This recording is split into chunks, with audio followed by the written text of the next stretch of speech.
தற்போதைய அண்மை செய்தி.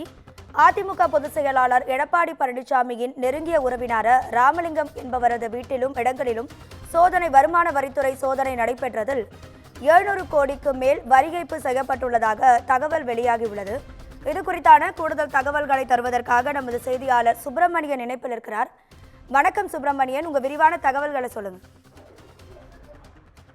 எடப்பாடி பழனிசாமியுடைய உறவினரா இருக்கக்கூடிய ராமலிங்கம் நடத்தக்கூடிய கட்டுமான நிறுவனம் தொடர்புடைய இடங்களில் வருமான வரித்துறை அதிகாரிகளுடைய சோதனை 5 நாட்கள் நடந்தது. அந்த சோதனை என்பது நிறைவடைந்திருக்கிறது.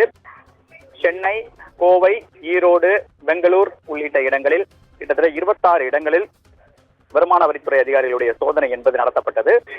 இந்த சோதனையில் 700 கோடி ரூபாய் வரி ஏய்ப்பு செய்யப்பட்டிருப்பதாக கண்டுபிடிக்கப்பட்டிருப்பதாக வருமான வரித்துறை புலனாய்வுத்துறை அதிகாரிகள் தரப்பில் சொல்லப்பட்டிருக்கிறது. இதுவரை 10 கோடி ரூபாய் கணக்கில் வராத பணம் பறிமுதல் செய்யப்பட்டிருப்பதாகவும் தகவல் தெரிவிக்கப்பட்டிருக்கிறது.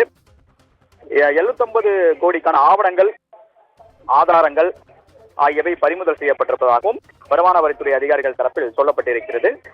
எங்கெல்லாம் சொத்துக்கள் வாங்கப்பட்டிருக்கிறது, அதே போல அந்த சொத்துக்கள் யாருடைய பெயரில் இருக்கிறது, எதன் அடிப்படையில் சொத்துக்கள் வாங்கப்பட்டது, அரசு ஒப்பந்தங்கள் எதன் அடிப்படையில் ஒப்பந்தங்கள் கோரப்பட்டது, எந்தெந்த அரசு ஒப்பந்தங்களில் எவ்வளவு பணம் செலவு செய்யப்பட்டிருக்கிறது, அரசு ஒப்பந்தங்கள் மூலமாக எவ்வளவு பணம் கைமாறி இருக்கிறது என்பது தொடர்பான பல்வேறு கட்ட இந்த சோதனைகள் மூலமாக வருமான வரித்துறை அதிகாரிகள் விசாரணை நடத்தியிருக்கிறார்கள்.